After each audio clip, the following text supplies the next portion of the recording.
I don't see nobody but you. Boy, you got me hooked onto something. Who could say that they saw us coming? Tell me, do you feel the love?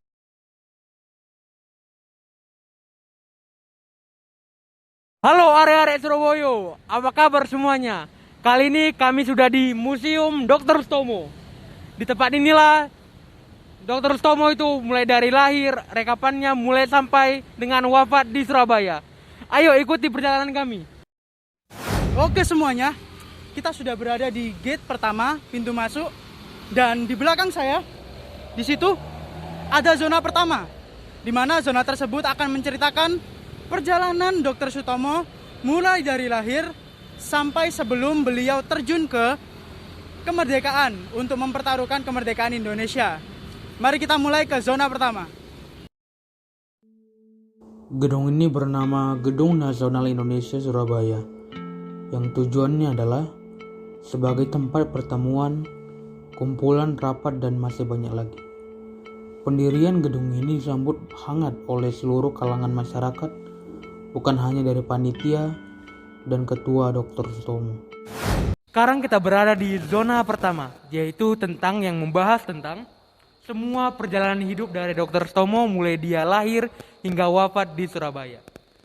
Berikut ulasannya.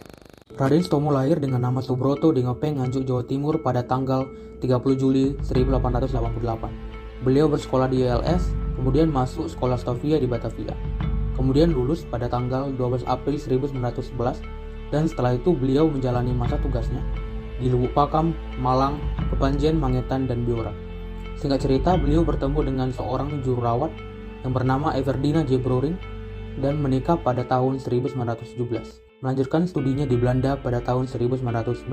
Pada tahun 1921, Sutomo lulus dari Universitas Amsterdam, Belanda, dan melanjutkan studi spesialis penyakit kulit di Universitas Hamburg. Selama di Eropa, Sutomo aktif dalam mengikuti beberapa organisasi. Setelah menyelesaikan studinya di Belanda, beliau pulang ke Indonesia pada tahun 1923 dan mengajar di NIAS dan Rumah Sakit Umum Surabaya, serta membuka praktik untuk membantu orang-orang yang tidak mampu.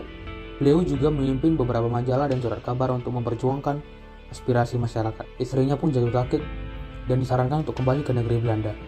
Dan pada tanggal 17 Februari 1934, istrinya dipanggil Yang Maha Kuasa. Beberapa tahun kemudian, kesehatan Sutomo pun menurun, dan pada tahun 1938, Dr. Sutomo menderita disentri hingga pada tanggal 30 Mei 1938, beliau meninggal dunia, dan kemungkinan penyebabnya adalah kanker hati.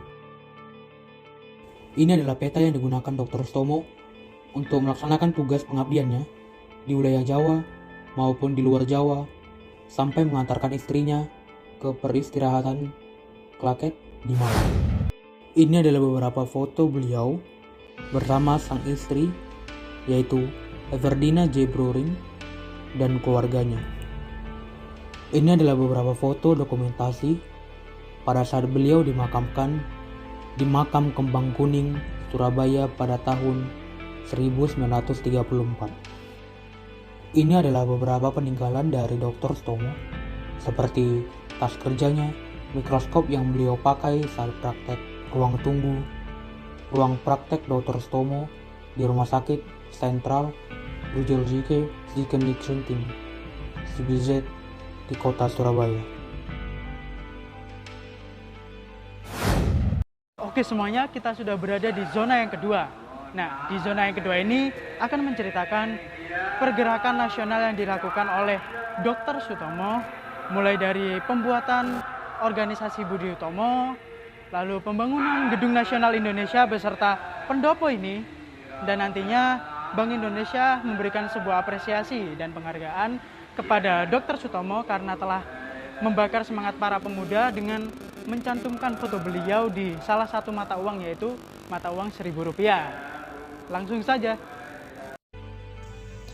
Tujuan awal pendirian Budi Utomo yaitu memajukan pengajaran, memajukan peternakan, memajukan perdagangan, memajukan teknik industri, serta menghidupkan kebudayaan. Dan kebanyakan para pemimpinnya berasal dari kalangan bangsawan. Dalam waktu singkat, Budi Utomo memiliki cabang yang ada di Bogor, Yogyakarta, Bandung, dan Magelang. Beliau juga belajar di Universitas Amsterdam, Belanda. Selain belajar, beliau aktif dalam Perhimpunan Indonesia di Belanda. Sepulangnya dari Belanda, beliau mendirikan Indonesia Study Club, yaitu IC, yang merupakan perkumpulan pelajar untuk membangkitkan semangat kaum terpelajar terhadap masyarakat. Pada tahun 1931, IC berganti nama menjadi PBI, Persatuan Bangsa Indonesia. Tidak hanya terbuka untuk kaum pelajar, melainkan terbuka untuk seluruh anggota bangsa Indonesia. Suasana di dalam museum ini akan membawa kita ke dalam masa lalu dengan gambaran angka perjuangan kemerdekaan hingga titik darah penghabisan. Di sini kita dapat mengisi waktu liburan bersama teman atau keluarga sambil belajar sejarah.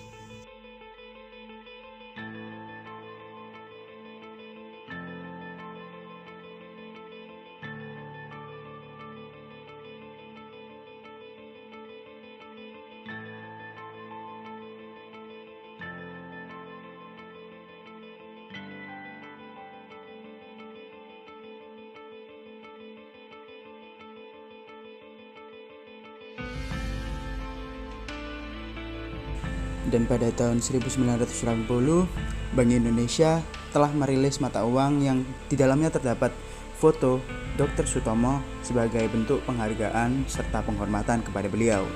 Dan ini adalah penampakan dari pendopo Gedung Nasional Indonesia. Kemudian kita berlanjut ke zona yang ketiga, dan di sini terdapat sebuah makam di mana Dr. Sutomo disemayamkan.